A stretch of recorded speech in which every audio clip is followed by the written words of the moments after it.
The June evening enveloped Bath in a veil of mist and mild warmth, turning the city's elegant crescents into ethereal outlines.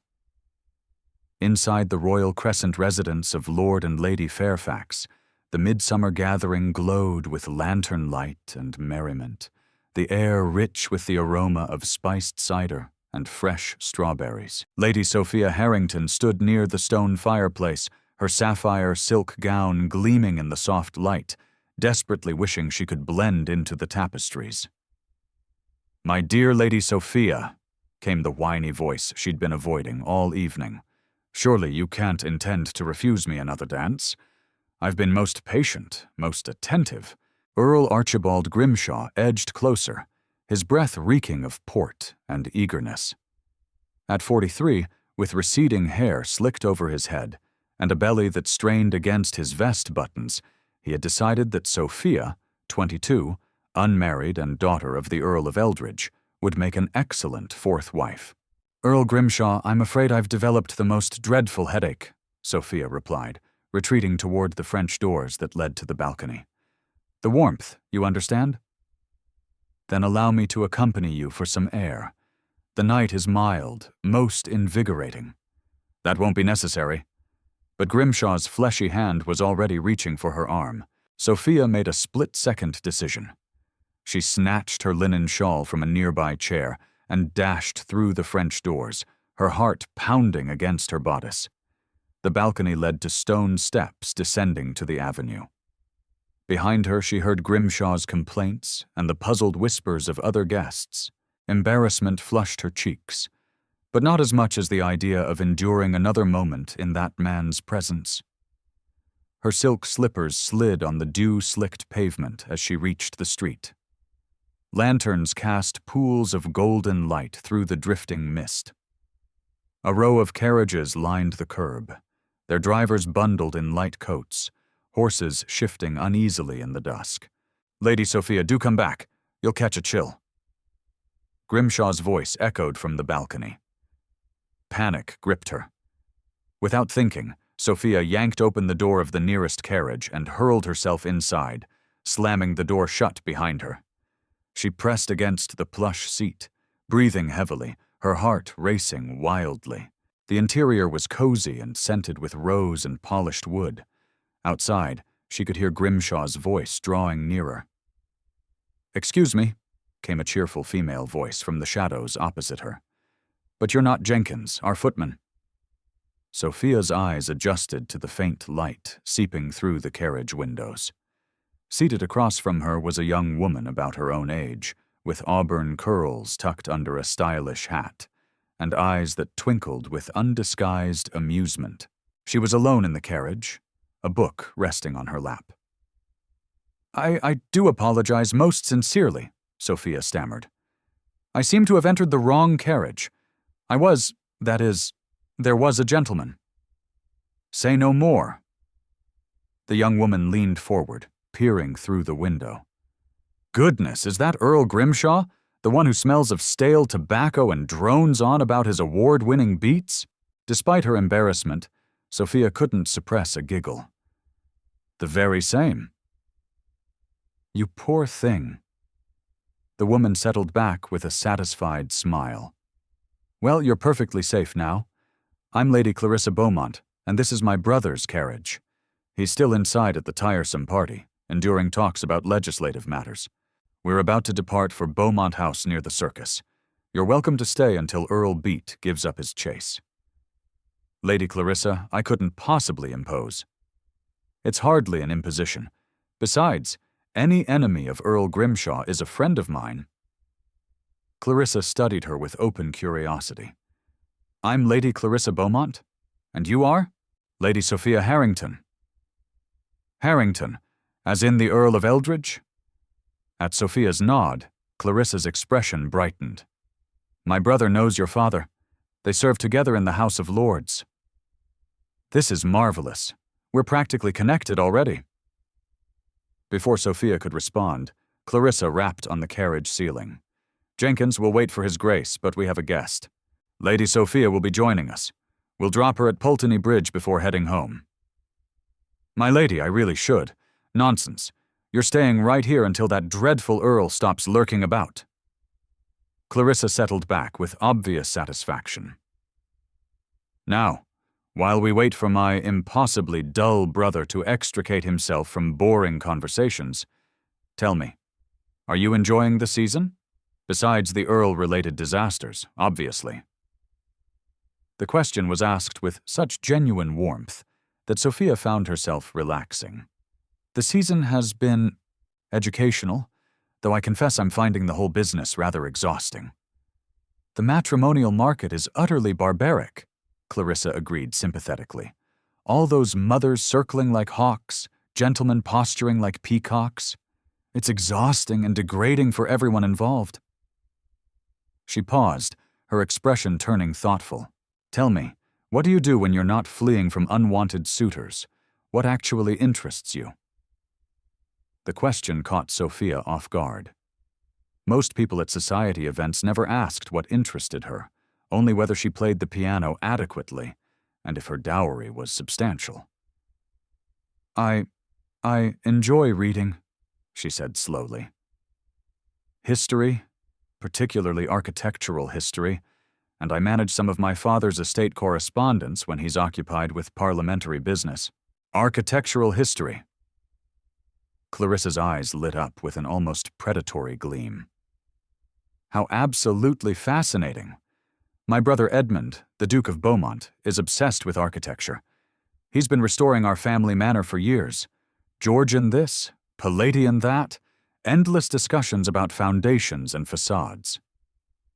That sounds quite interesting, actually. Does it? Clarissa leaned forward intently. Because I have to tell you something, Lady Sophia. I'm about to be terribly forward, and you're welcome to think me completely mad, but I feel this might be a sign from Providence itself. I don't understand. My brother needs a wife. Sophia blinked. I'm sorry? What? Edmund. The Duke. He desperately needs to marry, but he refuses to even consider it. Clarissa's words tumbled out in a rush. And do you know why? Because he's using me as an excuse. I'm in love, desperately, completely in love with Lord Theodore Kingsley, and Edmund won't approve our courtship. He claims Theodore is unsuitable, but really he's just being overprotective to the point of suffocation. Lady Clarissa, I'm not sure how this concerns. Don't you see? If Edmund had his own romantic interest, his own life beyond managing mine, he'd stop being so obsessively controlling. He'd realize that people can fall in love and be perfectly happy without his interference. He might actually give Theodore a fair chance instead of just dismissing him outright. Sophia's head was spinning. You want me to what exactly? Meet my brother. Talk to him about architecture and history and all those substantial topics you both care about. Distract him from his relentless focus on protecting me from imaginary dangers. Clarissa's expression turned earnest. I'm not asking you to fake anything, Lady Sophia. I genuinely think you and Edmund would get along splendidly. You're both intellectual, passionate about similar things, interested in substance over frivolity. This is madness, Sophia said faintly. It's strategic, Clarissa corrected. Look, Edmund has spent 10 years since our father died, being nothing but the Duke. He manages the estate, sits in Parliament, makes responsible decisions, and has completely forgotten how to simply be a person who experiences joy and love. Meanwhile, I'm 19 years old and in love with a wonderful man. But my brother won't even meet with him properly because he's convinced himself that his only purpose in life is protecting me from potential mistakes. That sounds complicated. It's suffocating. Clarissa's frustration was palpable. I love my brother desperately, but he needs to realize that he cannot protect me from life itself. And the only way he'll understand that is if he has his own life, his own interests, his own relationships, his own happiness beyond micromanaging mine. Despite herself, Sophia felt a flicker of sympathy. She understood familial duty and overprotective relatives. Her own father had been reluctant to allow her any independence until she'd proven herself capable with estate management. Even if I agreed to this scheme, which I'm not saying I am, your brother would have to actually be interested in me. You can't force attraction or compatibility. I'm not trying to force anything. I'm simply creating an opportunity for two compatible people to meet in circumstances where they can actually talk instead of navigating the absurd rituals of ballroom courtship. Clarissa pulled out a small card. The Bath Architectural Society Symposium is next week. Edmund attends every year. It's one of the few events he genuinely enjoys because it's intellectually stimulating. This is an invitation. Given your interest in architectural history, you'd be a perfect addition to the society. Sophia took the card, studying it. You're asking me to attend an architecture symposium on the chance that I might encounter your brother and distract him from his overprotective tendencies long enough that he'll reconsider his stance on your romantic life. When you say it like that, it sounds manipulative. It is manipulative, perhaps, but it's manipulative in service of everyone's happiness, which has to count for something. Clarissa's expression softened. Lady Sophia, I've watched my brother bury himself in duty for a decade. He deserves joy. He deserves love. And frankly, so do I. If you and Edmund connect, genuinely connect, then everyone wins. If you don't, then we've had a pleasant afternoon at a symposium, and you've made a new friend in me. What's the harm? The carriage door opened, and a footman appeared. Lady Clarissa, His Grace sends word that he'll be another quarter hour at minimum. Lord Caldwell has cornered him regarding canal investments. Clarissa groaned. Of course he has. Very well, Jenkins. The footman closed the door, and Clarissa turned back to Sophia. You see what I mean? My brother is trapped discussing profit margins when he'd rather be anywhere else. He needs someone to give him a reason to escape these tedious obligations. Someone who makes him remember that life is more than duty and responsibility. Sophia looked at the invitation in her hand, then at Clarissa's earnest face. This was absolutely mad. She barely knew this woman, and she was being asked to participate in what amounted to a matchmaking conspiracy designed to manipulate a duke into reconsidering his sister's romantic prospects. And yet, when was the last time someone had seen her as more than a decorative potential wife? When was the last time she'd met someone who might actually appreciate her interests in classical architecture and estate management? The season had been an endless parade of shallow courtship rituals and calculating social maneuvers. The idea of meeting someone, even under dubious circumstances, who might value her mind as much as her family connections, was desperately appealing. I'll attend the symposium, she heard herself say. I make no promises beyond that. If your brother and I happen to meet and happen to have a conversation, so be it. But I won't pretend to be someone I'm not, and I won't actively manipulate him. I'm not asking you to. Clarissa's face lit up like sunrise. I'm just asking you to be yourself, your genuine, intelligent, architecturally obsessed self. And maybe if the opportunity arises, mention that you find his preservation work at Beaumont Manor fascinating. Because you do find it fascinating, don't you? I do, Sophia admitted. Manor restoration is incredibly complex and important work. See? Perfect. That's all I'm asking. Genuine interaction based on shared interests. Clarissa clasped her hands together. Oh, this is going to be wonderful. And Lady Sophia, when Edmund finally realizes that I'm not a child who needs constant protection, when he actually meets Theodore and sees how happy we are together, I'll owe you an enormous debt of gratitude. Footsteps approached the carriage. Clarissa's expression shifted instantly. Quick before Edmund sees you. He's rather stuffy about propriety, and I'd prefer not to explain why there's a random lady in his carriage. But just trust me, I'll send you more details about the symposium. And Lady Sophia, Clarissa squeezed her hand. Thank you, truly. Sophia gathered her shawl and slipped out the opposite door, just as a tall, dark-haired figure in evening attire approached from the other side. She caught only a glimpse. Broad shoulders, strong profile, an air of controlled authority, before she ducked behind the next carriage in line. Her heart pounded as she watched the Duke of Beaumont climb into his carriage. Then it pulled away, disappearing into the Bath mist. Sophia stood on the pavement, suddenly aware that she was alone on a dim street in evening dress, having just agreed to participate in a matchmaking scheme with a woman she'd known for less than 30 minutes. She must be absolutely mad. But as she walked toward her father's townhouse, she couldn't suppress the flutter of anticipation in her chest. Perhaps madness was exactly what she needed. Behind her, Earl Grimshaw's voice still echoed faintly from the Fairfax balcony, calling for his dear Lady Sophia. She didn't look back. In the Beaumont carriage rolling toward the circus, Clarissa barely contained her triumphant grin. "You look pleased with yourself," Edmund observed, not glancing up from the correspondence he was reviewing by lamplight.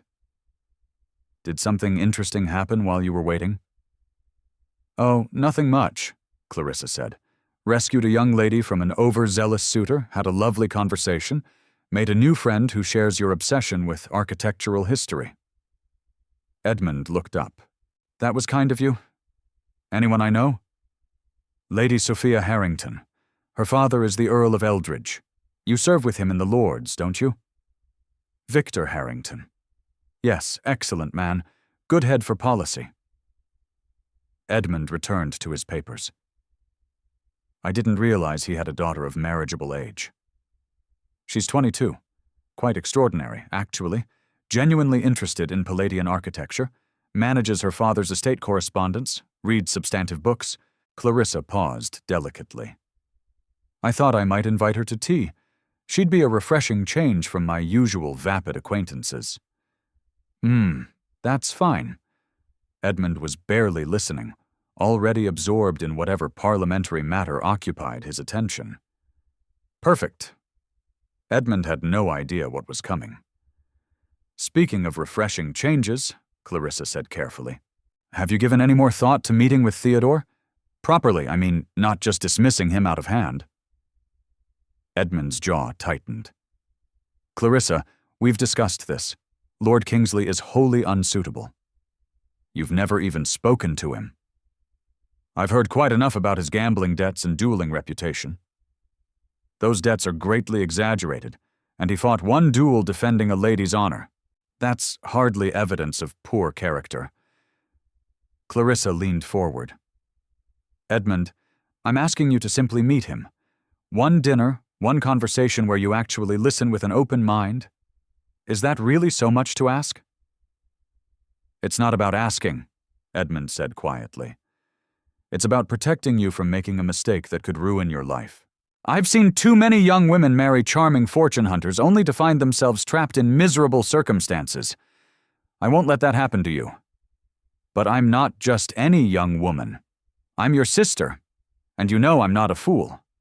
I can judge Theodore's character for myself if you'd just give me the chance to prove it to you." Edmund rubbed his temples, exhaustion evident in every line of his body. "Clarissa, I'm trying to do what's best for you." "I know, but Edmund," her voice softened, "you can't protect me from every potential disappointment. At some point you have to trust me to make my own choices, even if they're mistakes. That's what growing up means.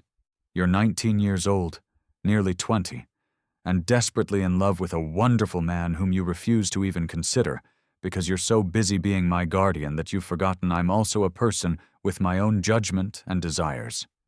The silence stretched between them, heavy with years of similar arguments. Finally, Edmund sighed. "One dinner," he said. "I'll meet with Lord Kingsley once, but I make no promises beyond listening." Clarissa's heart soared. "That's all I ask." "Oh, Edmund, thank you." "Don't thank me yet. If he's half as unsuitable as I suspect, this conversation will be very short." "He'll surprise you, I promise." As the carriage continued towards the circus, Clarissa gazed out at the mist-shrouded streets, her mind already racing ahead. Edmund had agreed to meet Theodore. That was progress. Now she just needed to ensure he was in the right frame of mind for that meeting. not defensive and overprotective, but open to the possibility that other people's love stories could end happily. And the best way to do that was to show him that he deserved his own love story. That's where Lady Sophia Harrington came in. By the time they reached Beaumont House, Clarissa had the entire plan mapped out in her mind. The symposium next week would be the perfect opportunity. She'd provide Sophia with just enough information about Edmund to facilitate genuine conversation, his interests, his opinions, his vulnerabilities. Not manipulation, exactly, just strategic facilitation. If Edmund had someone in his life who made him happy, who reminded him that joy and love weren't weaknesses but necessities, then he'd finally understand what Clarissa had been trying to tell him all along. Everyone deserved love, including overprotective, duty-bound dukes who'd forgotten how to be anything except responsible. Clarissa smiled to herself. This was going to work. It had to work because she was running out of time.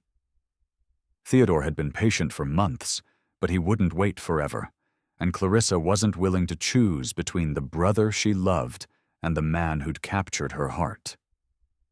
Somehow, she had to save them all. 3 days later, Sophia sat in the morning room of her father's townhouse, staring at 2 items that had arrived with the morning post: the formal invitation to the Bath Architectural Society Symposium and a sealed letter bearing the Beaumont crest. She opened the letter with trembling fingers. Dear Lady Sophia, I do hope this letter finds you well, and that Earl Grimshaw has ceased his persistent attentions. I wanted to thank you again for the delightful conversation during your unexpected visit to my brother's carriage. It is so rare to meet someone with genuine intellectual curiosity and substance. I am writing to invite you to tea on Thursday afternoon at 3 at Beaumont House. I realize we've only just met, but I felt an immediate kinship with you, and I would very much enjoy continuing our acquaintance. I should mention that I've also taken the liberty of securing your membership to the Bath Architectural Society. The symposium next week should be fascinating, and I thought you might enjoy attending with a friend rather than navigating it alone. Dear, if you're amenable, I'd love to discuss the symposium over tea, and perhaps share a few details about my impossible brother that might make your attendance even more interesting. Yours in conspiracy, Lady Clarissa Beaumont. Despite herself, Sophia laughed. Clarissa's audacity was almost admirable. She was brazenly acknowledging the matchmaking scheme, while somehow making it feel like a friendly collaboration, rather than manipulation. Will you accept, my lady? Eliza asked, arranging fresh flowers on the side table. I shouldn't, Sophia said. This entire situation is absurd. I barely know Lady Clarissa, and she's asking me to help orchestrate her brother's romantic life so he'll approve her own courtship. It's like something from a farcical novel. But you're going to accept anyway, Eliza observed knowingly. I'm going to accept anyway, Sophia admitted. Heaven help me. I'm actually curious now about the symposium, about the Duke, about this whole ridiculous situation. She penned her acceptance and sent it with a footman. Thursday afternoon arrived with gentle summer sunshine that made Bath's honey-colored stones glow like gold. Sophia dressed carefully in a day dress of deep green muslin, elegant but not overly elaborate. She wanted to look presentable without appearing as though she'd tried too hard. Beaumont House was even more imposing in daylight, a testament to centuries of wealth and power, standing proud near the circus. The butler led her through corridors lined with paintings of stern-faced ancestors and into a sunny morning room where Clarissa waited. Lady Sophia, I'm so delighted you came. Clarissa embraced her warmly. I was worried you'd think better of our mad scheme and send your regrets. I very nearly did, Sophia admitted. I'm still not entirely convinced this isn't a terrible idea. Oh, it's definitely a terrible idea by conventional standards, Clarissa agreed cheerfully, gesturing to the tea service. But conventional standards have left my brother lonely, and me trapped in an endless battle over my own romantic future. Sometimes terrible ideas are exactly what's needed. As they settled with tea and cucumber sandwiches, Sophia found herself relaxing despite her reservations. Clarissa had that rare gift of making people feel immediately at ease, as if they'd been friends for years rather than days. "So," Clarissa said, setting down her cup, "shall we discuss the elephant in the room, or rather the Duke?" "I suppose we must. First, I want you to understand my brother's situation. This isn't just about me wanting to marry Theodore, though I do want that desperately. It's about Edmund needing to remember that life is more than duty and responsibility." Clarissa's expression turned serious, the playful mask slipping to reveal genuine concern underneath. "Our father died 10 years ago. Heart seizure in the House of Lords. Sudden, shocking, and it left everything in chaos. Papa was brilliant but disorganized, and when Edmund inherited at 20, he discovered the estate was a mess. Debts, poor investments, properties in disrepair, dozens of unresolved legal matters." "That must have been overwhelming," Sophia said softly. "It nearly destroyed him. I was only 9, so I didn't fully understand at the time, but I remember him working 18-hour days, barely sleeping, barely eating. He fixed everything, saved the estate, paid off the debts, restored the family's reputation. But in the process, he forgot how to be Edmund. He became the Duke first and a person second.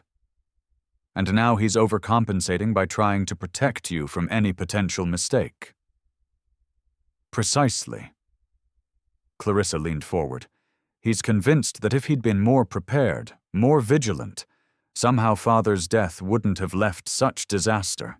It's not rational, but it drives everything he does now, including refusing to even consider that Theodore might be a good man who genuinely loves me." "Why is he so opposed to Lord Kingsley, specifically?"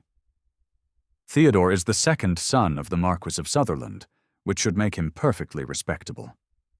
But he has some gambling debts inherited from his late father's poor investments, and he fought a duel last year defending Lady Eleanor Fairfax's honor when a gentleman made inappropriate remarks about her. Somehow those facts have transformed into fortune-hunting, duel-prone scoundrel in Edmund's mind." "Have you tried explaining the actual circumstances?" "He won't listen. Every time I bring up Theodore's name, Edmund starts lecturing me about my youth and inexperience, and how I deserve better than a man with questionable character." Clarissa's frustration was palpable. "I love my brother, but he's suffocating me with his protection. And the worst part is I know he means well. That's what makes it so impossible." Sophia found herself deeply sympathizing. She understood familial love tangled with frustration, the difficulty of asserting independence while maintaining precious relationships. "So your plan is to distract him with a romantic interest of his own." "My plan is to help him see that people, including me, are capable of making good decisions about love without his intervention. If Edmund experiences genuine connection with someone, if he allows himself to be vulnerable and discovers that the world doesn't end when he stops controlling everything," Clarissa met Sophia's eyes, "then maybe he'll trust that I can handle my own heart." "That's a lot of weight to put on one potential courtship." "I know, but I'm running out of options. Theodore has been patient for months, but he won't wait forever. And I refuse to choose between my brother and the man I love." Her voice dropped.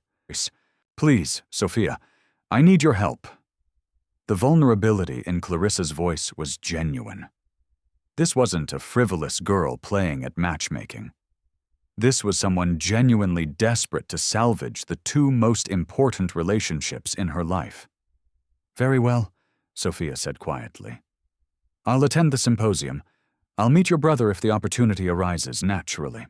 But, Clarissa, I need you to understand something. I won't build a relationship on deliberate deception. If your brother and I connect, it needs to be genuine. I won't pretend to be someone I'm not just to serve your purposes. I would never ask you to. That's why you're perfect for this. You're genuinely interested in architecture and history and all the things Edmund cares about. I'm not asking you to fake anything. I'm just helping facilitate a connection that might not happen otherwise because my brother is terrible at social situations, and you're probably too polite to approach a duke uninvited. So, what exactly are you proposing? Clarissa pulled out her small leather notebook. I'm going to give you some information about Edmund, his interests, his opinions, his preferences.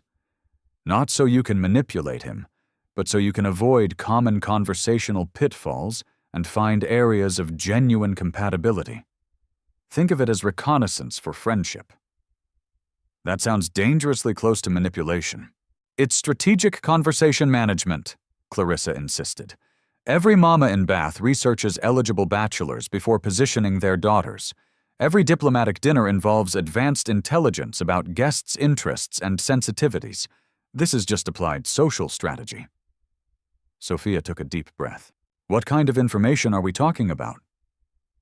Well, for instance, Edmund's passionate about Palladian architecture, particularly the preservation versus modernization debate. He believes historical value usually outweighs efficiency concerns, but he's not dogmatic. He respects well-reasoned counter-arguments. Clarissa flipped through her notebook. He's also read Edward Gibbon's Decline and Fall of the Roman Empire 6 times. He's obsessed with understanding how civilizations crumble, probably because he's terrified of letting the Beaumont legacy fail. Despite her reservations, Sophia found herself leaning forward with interest. What else? He hates crowds and tends to retreat to quiet corners at social events. He appreciates directness over social games. If you have an opinion, state it clearly rather than hinting politely. He's also... Clarissa paused, her expression softening. He's desperately lonely, Sophia. He's surrounded by people who want things from him. Advice, money, influence. But very few who just want him. If you can see past the Duke to the man beneath, if you can engage with Edmund rather than the title, that would mean everything. The loneliness in Clarissa's description resonated with something in Sophia's own experience. How many men had courted her title and dowry without ever seeing her? How many social interactions had been calculated transactions rather than genuine connections? I'll do my best, she said finally, but I need you to promise me something in return. Anything. If this goes badly, if your brother discovers what we're doing and feels betrayed, you'll take full responsibility. I won't be made the villain in someone else's family drama.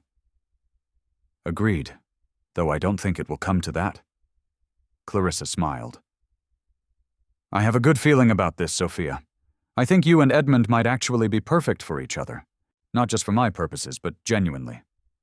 We'll see. Sophia took a sip of tea. Now tell me everything I need to know about the Duke of Beaumont. For the next 2 hours, Clarissa talked. She described Edmund's daily routines, his opinions on everything from land reform to canal expansion, his habits when troubled or overwhelmed. She painted a picture of a man trapped by duty, brilliant but isolated, desperate for genuine connection, but too afraid of vulnerability to pursue it.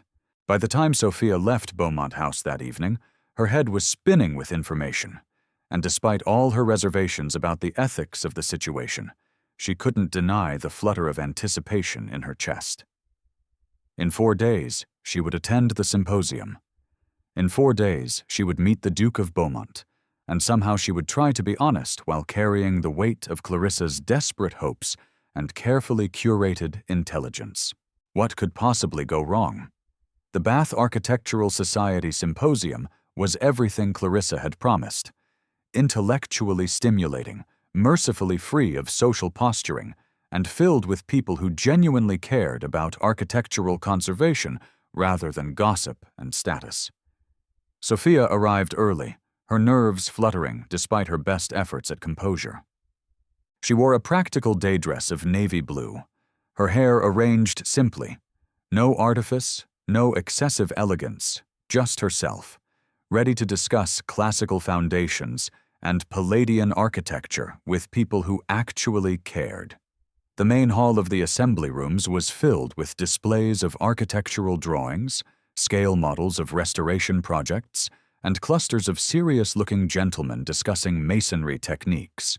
Sophia was one of only a handful of women present, but no one seemed to find her presence unusual. The architectural society was progressive in that respect. She drifted toward a display about Bath Abbey's restoration, studying the detailed drawings of clear-story stabilization work, when a deep voice behind her said, "The neoclassical elements are particularly impressive. They've managed to stabilize the structure without compromising the original stonework."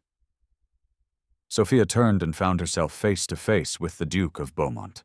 He was even more striking than her brief glimpse by the carriage had suggested. Dark hair slightly disheveled, as if he'd been running his fingers through it while absorbed in study. Strong aristocratic features that might have been intimidating, if not softened by genuinely intelligent eyes. The color of aged brandy. Tall and broad-shouldered in a way that suggested physical capability beneath his impeccably tailored coat. He looked at her with polite interest, clearly expecting a response to his comment about the Abbey. All of Clarissa's carefully provided information flooded Sophia's mind. He loves Palladian architecture. He appreciates directness. He values genuine intellectual engagement over social performance. "The clear-story stabilization is remarkable," she managed, her voice steadier than she felt. "Though I wonder if they've adequately addressed the water damage in the lower chambers. Stone conservation is only effective if the underlying moisture issues are resolved first." Interest sparked immediately in his expression, exactly as Clarissa had predicted. "Precisely my concern. The surveyor's report mentioned drainage improvements, but the details were frustratingly vague. One can't simply treat symptoms while ignoring root causes. That would be like putting fresh plaster over a damp wall and expecting it to hold." Sophia agreed. "The fundamental problem remains." "Exactly." Edmund's whole demeanor shifted, the polite mask falling away to reveal genuine enthusiasm. "I've been trying to explain this to the Restoration Committee, but they're so focused on timeline and budget that they're not thinking about long-term structural integrity." They talked easily for several minutes about Bath Abbey, about the challenges of historical preservation, about the tension between authenticity and modern building codes. Edmund was articulate and passionate, his expertise obvious in every comment. And Sophia realized with a start that she wasn't following Clarissa's script at all. She'd forgotten about the carefully prepared information, forgotten about strategic conversation management. She was simply talking to someone who shared her genuine interests, who valued her opinions and built on her ideas rather than dismissing or patronizing her. This was what she'd been missing all season: real conversation, intellectual engagement, recognition as a thinking person rather than a decorative potential wife. "Forgive me," Edmund said suddenly. "I'm monopolizing your time with enthusiastic rambling about drainage systems. I don't believe we've been properly introduced. I'm Beaumont, Edmund Beaumont." "Lady Sophia Harrington." She curtsied. Recognition flickered across his face. "Harrington. Is your father the Earl of Eldridge?" "He is. I serve with him in the Lord's excellent mind for policy, particularly regarding agricultural reform." Edmund smiled, and the expression transformed his entire face. "Though he's never mentioned having a daughter interested in architectural conservation. He tends to discuss grain yields and crop rotation when we talk. He doesn't usually advertise my unusual interests," Sophia admitted. "Most people find discussions of classical drainage systems decidedly unladylike." "Then most people are fools." The words came out immediate and emphatic. Edmund looked slightly embarrassed by his own vehemence. "What I mean is, intelligence and education should be celebrated regardless of one's sex. The notion that ladies should confine themselves to watercolors and embroidery is absurd and wasteful of human potential. I wish more gentlemen shared your view." "As do I." He gestured towards the Abbey display. "Have you visited the restoration site yourself? They're conducting tours for society members. I haven't had the opportunity yet. You should. The nave work is extraordinary. 18th century tile floors being restored using period-appropriate techniques. I attended a demonstration last month. He paused, a slight flush coloring his cheeks. I'm doing it again, aren't I? Monologuing about architectural minutiae while you're too polite to escape. Sophia laughed, genuinely delighted by his self-awareness. Actually, I'm fascinated. Please continue. What techniques are they using? Edmund's expression brightened, and he launched into a detailed explanation of classical tile-making methods and modern restoration challenges. Sophia listened, asked questions, offered her own observations. The conversation flowed naturally between them, building momentum as they discovered more shared interests and compatible viewpoints. An hour passed without Sophia noticing. They'd moved from the Abbey display to a lecture on Georgian manor construction, then to a demonstration of stone conservation techniques. Edmund was everything Clarissa had described. Passionate, intelligent, slightly awkward in social situations, but completely comfortable discussing substantive topics. More importantly, he looked at her, really looked at her as if her thoughts and opinions mattered as much as his own. When another gentleman approached, the dreaded Lord Caldwell, whom Clarissa had mentioned, Edmund's jaw tightened with visible frustration. Beaumont, just the man I wanted to see. We need to discuss the canal expansion through Somerset. There's significant profit potential if we can navigate the preservation concerns. Lord Caldwell, perhaps another time. Nonsense, won't take a moment. These preservation fellows are all well and good, but progress demands certain sacrifices of sentiment. Sophia caught Edmund's eye and saw genuine distress. He wanted to escape, but was too polite to simply walk away, too trapped by duty and social obligation to prioritize his own desires, just like Clarissa had described. Excuse me, Lord Caldwell, Sophia interrupted smoothly. I've just remembered I promised to examine the Palladian Revival display in the East Gallery before the afternoon lectures begin. Your Grace, would you escort me? I'm not entirely certain of the location. Relief flooded Edmund's features. Of course, Lady Sophia. Caldwell, we'll continue this discussion another time. Good day. He offered his arm, and they escaped together, both slightly breathless from their flight. Thank you, Edmund said, once they'd reached a quiet alcove overlooking the Avon. Caldwell means well, but once he starts discussing canal investments, there's no escape short of feigning sudden illness. I noticed you looked rather desperate. That's the burden of the title. Everyone wants something. Advice, investment, influence, connections. Sometimes I feel less like a person and more like a walking repository of ducal resources. The vulnerability in his voice was unexpected. This wasn't the controlled, reserved Duke Clarissa had described. This was someone genuinely exhausted by the weight of constant demands. That sounds lonely, Sophia said quietly. Edmund looked at her, surprise evident in his expression. Most people don't see it that way. They see privilege and power, not isolation. Privilege and isolation aren't mutually exclusive.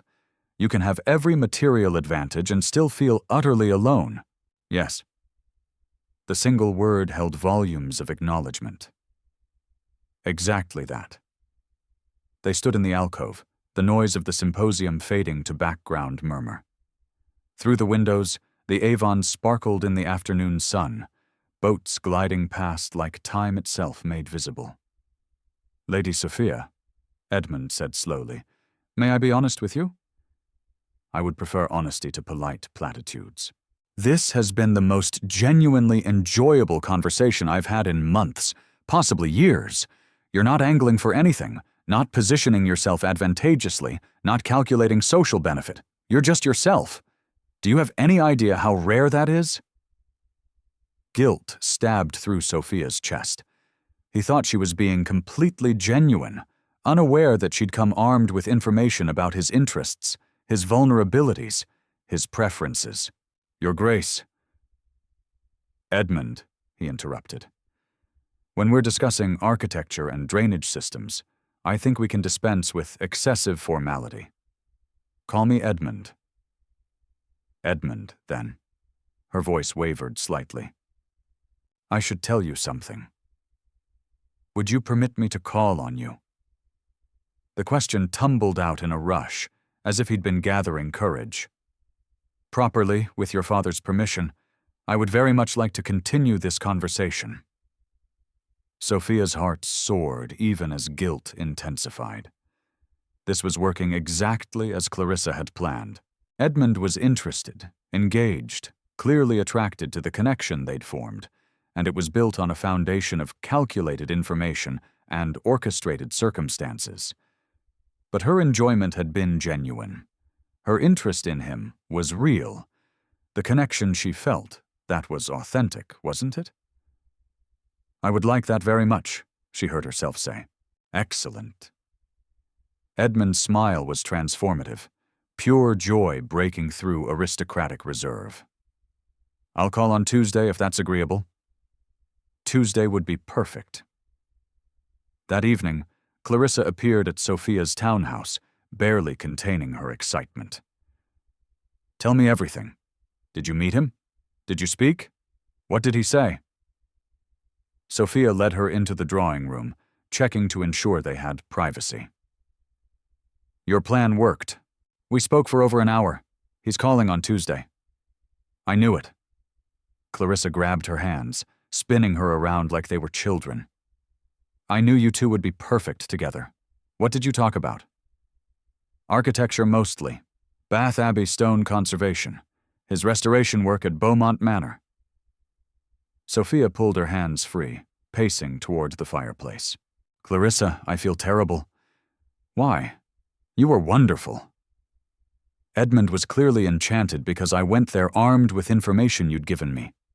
I knew exactly what topics would interest him, what opinions he held, even how to rescue him from Lord Caldwell. It felt like I was following a script you'd written. You weren't following a script.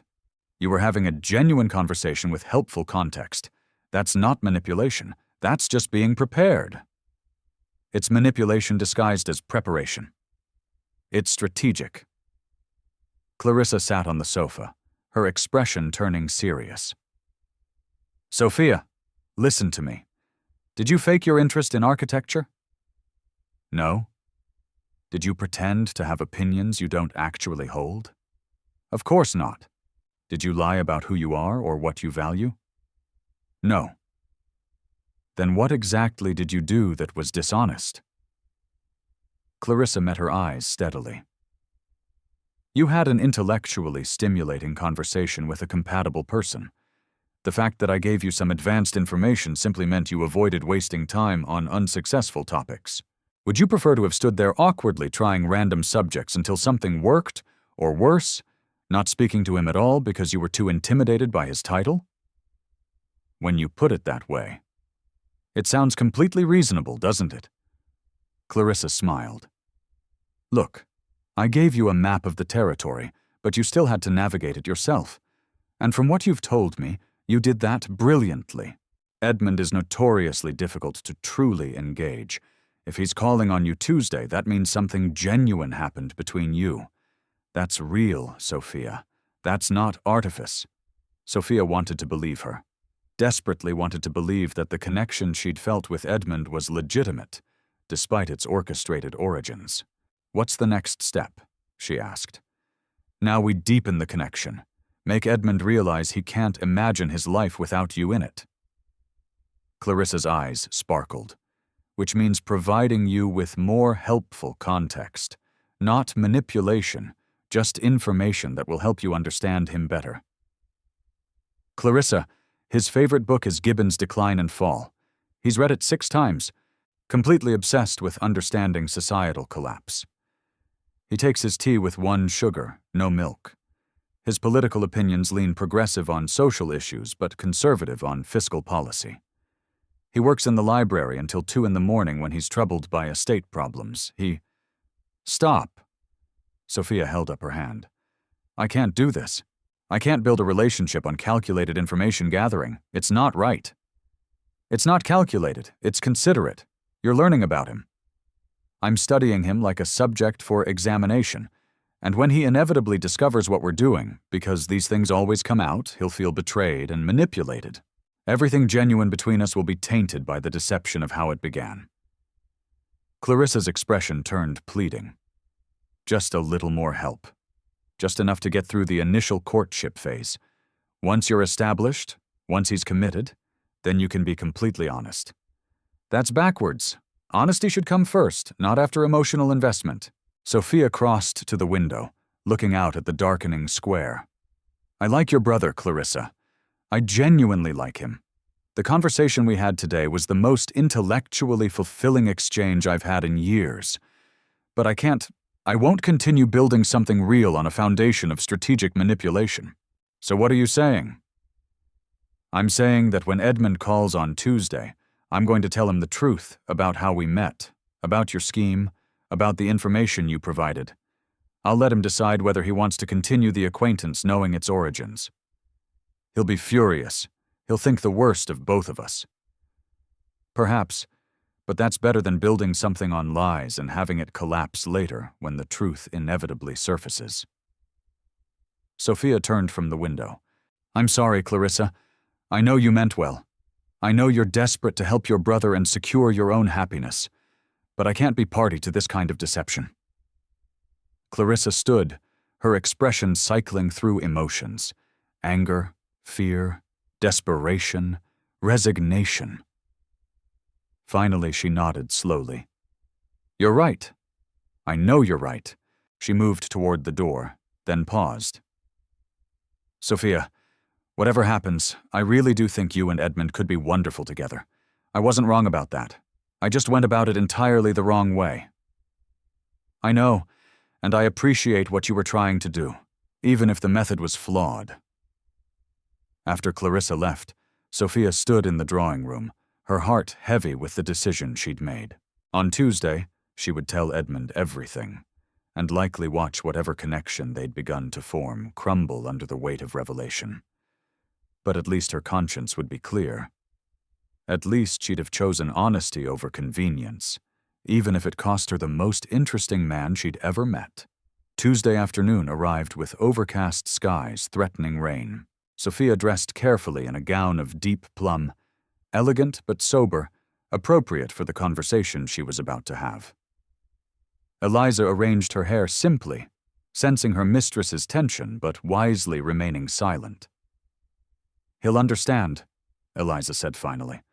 If he's half the man you've described, he'll appreciate your honesty. Or he'll feel betrayed and never speak to me again. Then he wouldn't have been worth it anyway. Sophia wished she shared Eliza's confidence.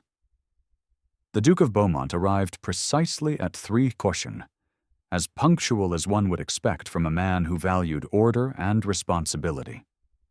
The butler showed him into the drawing room where Sophia waited, her father discreetly present as propriety demanded, but seated far enough away to allow private conversation.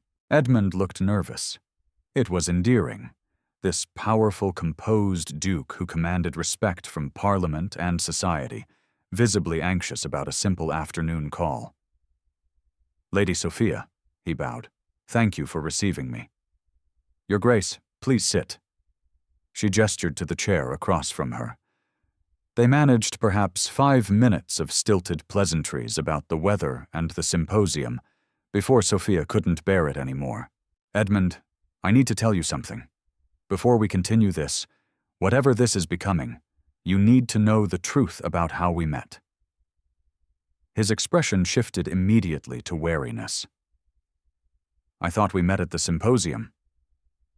We did, but that meeting wasn't as coincidental as it appeared. Sophia took a deep breath. 3 days before the symposium, I fled a party to escape an unwanted suitor.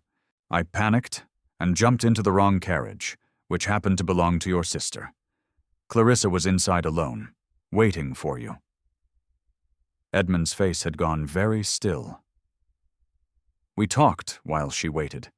She told me about you, about your restoration work, your interests, your... Sophia forced herself to continue. Your loneliness. She said you needed a wife, and she thought I would be perfect for you. I see. His voice was carefully neutral. And did my sister happen to mention why she was suddenly so interested in arranging my matrimonial future? She did. She's in love with Lord Theodore Kingsley, and you won't approve the match. She thought if you had your own romantic interest, you might be less overprotective of her choices. So this was a conspiracy. Each word was precisely enunciated, controlled fury barely contained beneath ducal composure. My sister decided to manipulate my romantic life to serve her own purposes, and you agreed to be her instrument. It wasn't like that, wasn't it? Let me guess the sequence of events. Clarissa invited you to tea. She gave you information about my interests, my preferences, my vulnerabilities. She secured your invitation to the symposium, an event she knew I would attend. She coached you on exactly what to say to capture my attention. The accuracy of his summary was damning. Sophia felt tears burning her eyes, but refused to let them fall. Yes, she said quietly. All of that happened. I won't lie to you about it. How thoughtful. Honesty after the deception has already served its purpose. He stood, moving toward the window, his back rigid with anger. Tell me, Lady Sophia, was any of it real? Our conversation about Bath Abbey, your interest in architecture, or were you just performing your role in my sister's little theatrical? My interest was genuine. Everything I said about architecture, about preservation, about my own passions, that was all true. Clarissa didn't tell me what opinions to have. She just gave me context. Information that helped me understand you better. Information that you used to manipulate me into believing we had some kind of genuine connection. We did have a genuine connection. Sophia stood, moving toward him. Yes, Clarissa told me what topics would interest you, but our conversation went far beyond anything she could have scripted. The way we challenged each other's ideas, the intellectual excitement of finding someone who truly understood, that was real, Edmund. That was us, not her scheme. How can I possibly know what was real and what was calculated? He turned from the window, and the hurt in his eyes broke her heart. Every word you said, every opinion you expressed, every moment I thought we were truly connecting, it's all tainted now. I don't know if I was falling for you or for a performance. You were falling for me. The real me. She crossed the room, stopping just in front of him. Yes, I came to that symposium knowing what topics might interest you. But everything after that, every laugh, every debate, every moment of genuine recognition that was authentic. Clarissa gave me a doorway, but I walked through it as myself, as Sophia, not as some character playing a role. And I'm supposed to simply trust that? Trust the woman who's just admitted to deceiving me from the very beginning? No. Sophia's voice broke. You're supposed to be furious with me. You're supposed to feel betrayed and manipulated because you were. What Clarissa and I did was wrong. I should have told you immediately at the symposium, or certainly before today. I should never have agreed to the scheme in the first place. Then why did you? Because I was lonely too. The words burst out, raw and honest. Because I've spent an entire season being courted by men who only see my dowry and family connections. Because no one has ever asked what actually interests me or valued my opinions on anything substantive. Because when Clarissa described you, a man who might appreciate intelligence and genuine conversation, I was desperate enough to compromise my ethics for a chance at real connection. She turned away, unable to bear looking at his face anymore. I'm not defending what I did. It was manipulative and wrong, and you have every right to walk out of here and never speak to me again. But Edmund, please believe this one thing. My feelings became real. Somewhere between discussions of Georgian fortifications and your stories about restoring Beaumont Manor, I fell in love with you. Not the Duke you. The man who gets passionate about classical drainage systems and carries the weight of legacy with such grace. The silence stretched unbearably. Rain began pattering against the windows, soft and insistent. "Why tell me now?" Edmund asked finally. "You could have continued the deception. I was clearly infatuated enough not to question too closely. You could have secured the engagement, the marriage, everything Clarissa wanted for both of us. Why confess?" "Because I couldn't build a life with you on a foundation of lies. Because you deserve honesty, even when it costs me everything I've begun to want." Sophia finally let the tears fall. "Because I'd rather lose you now with my integrity intact than keep you through continued deception and lose myself in the process." She heard him move, felt him step closer behind her. Then his hands were on her shoulders, turning her gently to face him. "You're crying," he said, and there was wonder in his voice rather than anger. "Of course I'm crying. I've just destroyed any chance of happiness with the first man who's ever truly seen me. I'm allowed to cry about that. The first man who's ever truly seen you," Edmund repeated slowly. "Is that really how you see me? That's how I know you. Not from Clarissa's information, but from our conversation. From the way you listen to my opinions about stone conservation as if they mattered. From how your whole face changes when you talk about something you love. From the vulnerability you showed when you admitted feeling like a walking repository of ducal resources." She reached up, touching his face gently. "I know you, Edmund Beaumont. Maybe I took a shortcut to meeting you. Maybe the circumstances were manipulative and wrong. But what happened after that? What's still happening between us right now? This is real. This is honest.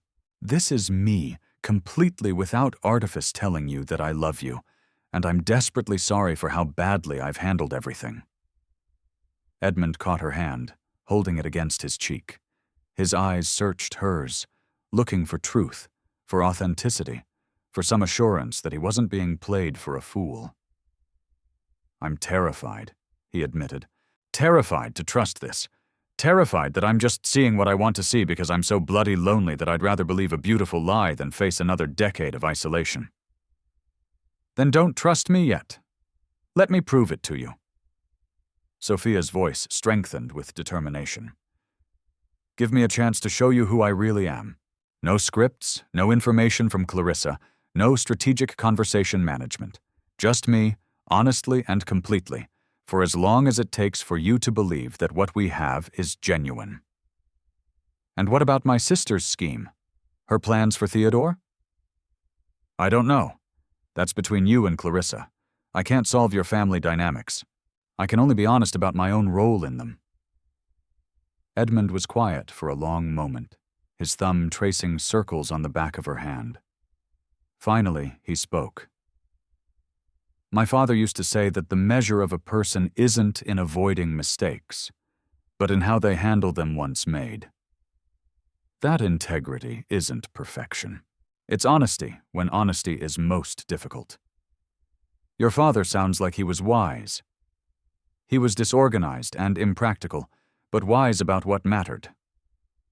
Edmund released her hand, stepping back slightly. "Sophia, what you and Clarissa did was wrong. The manipulation, the calculated orchestration, using my vulnerabilities as tools for your own purposes, that was wrong, and it hurt. I know." But he held up a hand. "You also did something remarkable. You chose honesty over convenience. You confessed when you could have continued the deception. You prioritized integrity over your own desires."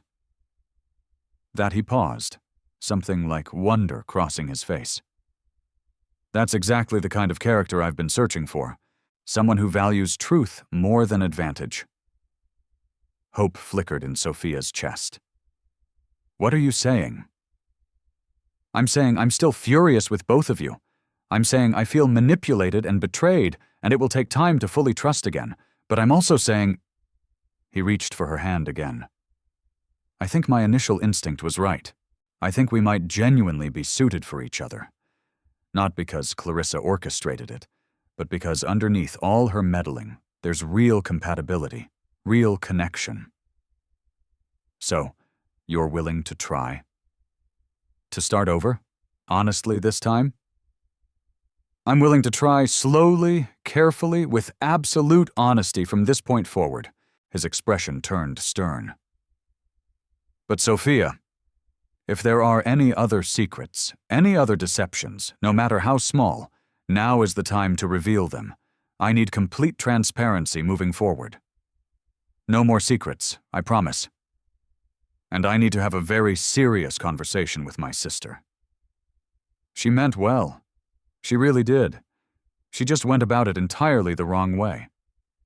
That seems to be a theme with Clarissa. Edmund sighed. I suppose I should also have a proper conversation with Lord Kingsley. If my sister went to such elaborate lengths, her feelings for him must be genuine. I think they are. They stood in the drawing room, rain tapping against the windows, the air between them charged with possibility and cautious hope. Sophia's father had discreetly withdrawn at some point during their intense conversation, granting them privacy for what mattered most. Edmund, Sophia said quietly, I really do love you. Not the Duke of Beaumont you, Edmund. The man who gets excited about 18th century tile floors and carries the weight of the world with quiet grace. I love you, and I will spend however long it takes proving that truth to you. I believe you. His voice was soft but certain. Not because the words are pretty, but because you chose honesty when it cost you everything. That's the kind of love worth building on. He pulled her closer, and this time when their lips met, it wasn't calculated or orchestrated. It was simply two people, flawed and honest, choosing each other despite the messy complications of how they'd found their way together. When they finally broke apart, both breathless, Sophia laughed shakily. Clarissa is going to be insufferably smug about this. Undoubtedly, though I plan to make her suffer through a very stern lecture first. Edmund smiled, and it was that transformative expression she'd seen at the symposium. Pure joy breaking through aristocratic reserve. But after I've properly scolded her for manipulative meddling, I suppose I'll have to thank her. However misguided her methods, she did ultimately introduce me to you. So you forgive her? Eventually, after sufficient groveling and promises never to interfere in my personal life again. His expression turned mischievous. Though I suppose I should meet this Lord Kingsley she's so desperate to marry. If she went to such elaborate lengths, he must be either exceptional or she's completely delusional. From what she's told me, he's quite wonderful, and his faults are largely exaggerated. We'll see, Edmund offered his arm. Shall we inform your father that his daughter has just agreed to court a duke who was nearly driven away by romantic conspiracy? That should make for an interesting conversation. They walked together toward the door, and Sophia felt the last of her anxiety dissolving. Yes, they'd begun badly. Yes, trust would take time to fully rebuild. But they were beginning honestly now, with all the cards on the table and genuine connection underlying everything. Sometimes the wrong path could still lead to the right destination. Sometimes love that began with manipulation could transform into something purely authentic. And sometimes the best foundation for the future was the courage to be completely vulnerably honest, even when honesty threatened to destroy everything you'd just begun to hope for. 3 weeks later, Beaumont House hosted a dinner party. The guest list was small but significant. Lord and Lady Eldridge, Lord Theodore Kingsley, and, of course, Clarissa and Sophia herself. Edmund had insisted on the dinner after his initial meeting with Theodore had gone surprisingly well.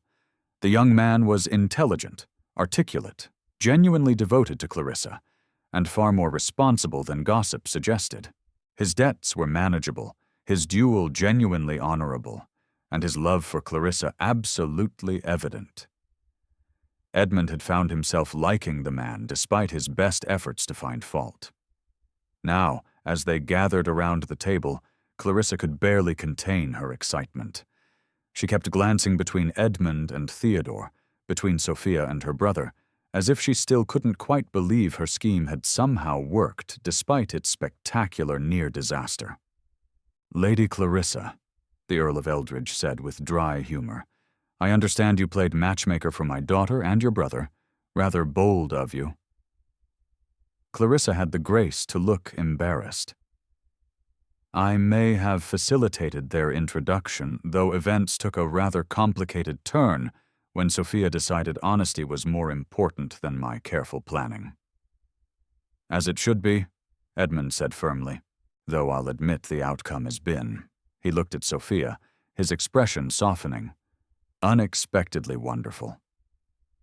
"So you've forgiven her machinations?" Theodore asked, amused. "I've forgiven her after extensive groveling, multiple apologies, and a solemn promise never to interfere in my personal affairs again." "Which I've kept," Clarissa protested. "I haven't meddled once in the past 3 weeks." "You tried to suggest which flowers Sophia should prefer," Edmund pointed out. "That wasn't meddling. That was helpful advice about garden aesthetics." The table laughed, and Sophia felt a wave of contentment wash over her. This was what she'd been missing all season. Not perfect social performance, but genuine connection. Not calculated advancement, but honest relationships built on mutual respect and affection. Edmund caught her eye across the table and smiled, and her heart did its now familiar flutter. "Well," said the Countess of Eldridge, "I for one am grateful to Lady Clarissa, however unconventional her methods. They've introduced my daughter to a man who actually appreciates her mind as much as her family connections. That's rarer than rubies in my experience." "Speaking of which," Edmund said, pulling a small box from his pocket, "I've been meaning to give this to Sophia, though perhaps now with family present is the perfect time." Sophia's breath caught as he stood and moved to kneel beside her chair. "Lady Sophia Harrington, our courtship began in the most unconventional manner possible. We've navigated deception, confronted manipulation, and somehow found genuine love in the midst of my sister's scheming." His eyes held hers, warm and certain. "I've spent 3 weeks getting to know you honestly, the real you, without scripts or strategies. And every day has only confirmed what I suspected from that first conversation at the symposium. You're extraordinary. You challenge me intellectually, match me in passion for history and preservation, and possess the kind of integrity that chose truth over advantage even when it cost you everything." He opened the box, revealing an emerald ring that caught the candlelight beautifully. "Will you marry me? Not the Duke of Beaumont, but me, Edmund. Will you build a life with me based on honesty, mutual respect, and genuine love? Will you let me spend the rest of my days proving that sometimes the most unlikely beginnings can lead to the most beautiful endings?" Sophia's vision blurred with tears, but she was smiling so broadly her face hurt. "Yes, absolutely yes, to all of it." Edmund slipped the ring onto her finger, and the table erupted in applause and cheers. Clarissa was openly weeping with joy. Theodore was grinning, and both sets of parents were beaming with approval. "I have an announcement as well," Edmund said, returning to his seat but keeping Sophia's hand in his. "I've given considerable thought to Lord Kingsley's suit, and after spending time getting to know him properly," he looked at Clarissa, "I give my blessing to your courtship, with the understanding that you'll wait at least 6 months before formalizing any engagement, and that Theodore will demonstrate financial responsibility by managing our Somerset estate during that period." Clarissa squealed and threw herself at her brother, nearly knocking over a wineglass in her enthusiasm. "Oh, Edmund, thank you, thank you, thank you." "Yes, well," he extracted himself with amused dignity. "Try not to orchestrate anyone else's romantic life in gratitude. Once was quite enough." "I make no promises," Clarissa said, her eyes sparkling. "After all, I have a perfect track record. 1 attempt, 1 successful engagement, and a brother who's finally happy. I might take up matchmaking professionally." "Absolutely not," Edmund and Sophia said in unison, then laughed at their synchronicity. As the dinner continued, as conversation flowed about wedding plans and future arrangements, as Theodore and Clarissa made eyes at each other across the table, as parents discussed the practical details of aristocratic unions, Sophia felt a profound sense of rightness. Yes, their beginning had been manipulative. Yes, it had nearly ended in disaster. But by choosing honesty over convenience, by valuing integrity over advantage, they'd transformed something dubious into something genuinely beautiful. Sometimes love needed a push to begin. Sometimes that push came from an over-enthusiastic sister with matchmaking delusions. And sometimes, just sometimes, the most unlikely circumstances could lead to the truest love. As Edmund's hand tightened around hers, as he leaned close to whisper, "I love you," beneath the table's cheerful noise, Sophia knew with absolute certainty that they would build something lasting, not perfect, perhaps not uncomplicated, but real, honest, and absolutely worth every chaotic moment it had taken to find each other. 1 year later, the nursery at Beaumont Manor was flooded with late afternoon sunlight, illuminating the newly installed Palladian windows that Sophia had insisted upon. She stood by one of those windows now, cradling their infant son, Alexander, while Edmund attempted to explain manor architecture to their utterly uninterested 3-month-old. "You see, Alexander, the column system is crucial for distributing the weight of the stone walls. Without proper columns, the entire structure becomes unstable. Darling, he's asleep." Edmund looked down at their son, whose tiny face was peaceful in sleep, completely oblivious to his father's lecture. "Ah, well, we'll continue the lesson later." Sophia laughed softly, crossing to sit beside him on the settee. "He has his entire life to learn about classical architecture. For now, perhaps we could simply enjoy him being small and perfect." "He is rather perfect, isn't he?" Edmund's voice held wonder as he gently touched Alexander's tiny hand. "I still can't quite believe we made him. I assure you we did. I have extensive memories of the process." "Sophia." But Edmund was grinning.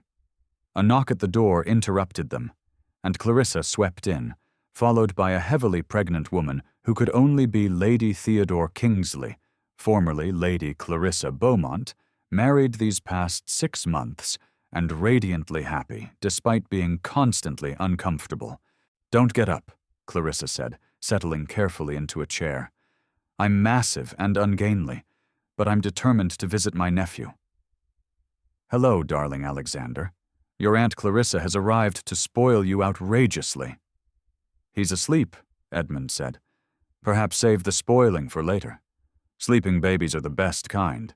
They can't protest when you admire them excessively." Clarissa gazed at Alexander with open affection. "He has your eyes, Edmund, and Sophia's nose. Perfect combination." "We think so," Sophia said, smiling at her sister-in-law. "How are you feeling? The baby must be due soon." 3 weeks, according to the physician. 3 weeks of waddling, constant backache, and Theodore treating me like I'm made of spun glass. But her expression was soft with love.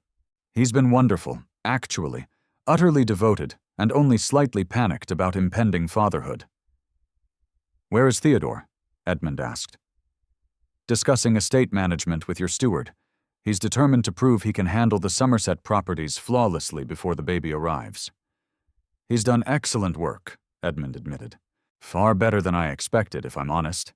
The accounts are impeccable, and the tenants speak highly of him." "I told you he was wonderful," Clarissa said smugly. "But no one ever listens to me." "We listen to you. We just verify everything you say because you have a history of manipulation and scheming. That was one time. One time I orchestrated a romance, and it worked out brilliantly for everyone." "It nearly ended in disaster," Sophia reminded her. "But it didn't. You and Edmund are blissfully happy. I got to marry the man I love, and now we have beautiful baby Alexander to prove that my matchmaking genius is genuine." Clarissa leaned back with satisfaction. "I should write a book about strategic romantic facilitation." "Please don't," Edmund and Sophia said simultaneously. They sat in comfortable silence for a moment, watching Alexander sleep, listening to the distant sounds of manor life continuing around them. Outside the window, the Somerset hills rolled away in shades of summer green, and Sophia felt a bone-deep contentment she'd never imagined possible during that desperate season in Bath. "Do you ever regret it?" Edmund asked quietly. "The unconventional beginning, the manipulation and near disaster." "Never," Sophia said immediately. "Yes, it was messy and ethically dubious. Yes, we nearly lost everything before we'd even properly begun. But, Edmund, I wouldn't change a single moment because every step, every mistake, every choice led us here to this, to you and me and Alexander, and a life built on honesty and genuine love. Even Clarissa's scheming. Even that, though, I draw the line at her writing a matchmaking manual." "Cowards," Clarissa muttered. "Both of you." As Theodore appeared in the doorway, his face lighting up when he saw his wife. "There you are. I've been looking everywhere. Clarissa, you promised to rest after lunch." "I'm resting. I'm sitting very restfully while visiting my nephew." "That's not what the physician meant by rest." As Theodore gently coaxed his protesting wife toward their chambers, as Edmund carefully transferred the sleeping Alexander to his cradle, as afternoon sun continued streaming through those Palladian windows, Sophia felt the story of their romance settling into its proper shape. Not a fairy tale, not a perfect romance unmarred by complications, but something better, something real. A love that began with manipulation, but transformed through honesty. A marriage built not on flawless courtship, but on the courage to be vulnerable and truthful, even when it risked everything. A family forged through imperfect choices that somehow miraculously led to perfect happiness. "I love you," Edmund whispered, pulling her close as they stood over their son's cradle. "I love you too," Sophia whispered back, "always, honestly, completely." And in that moment, in that manner that had stood for centuries, and would stand for centuries more, their love joined the foundation, adding to the legacy, becoming part of the history. One more story of unlikely beginnings transformed into certain endings. One more proof that sometimes the wrong carriage could lead to exactly the right destination. The end? In the tapestry of life, this tale teaches a profound lesson. Honesty is the cornerstone of enduring relationships. When faced with deception, even if born from good intentions, choosing transparency fosters trust and authenticity. A key life skill to cultivate is the art of courageous communication. Practice voicing difficult truths early with empathy and accountability to build bonds that withstand trials and lead to true fulfillment.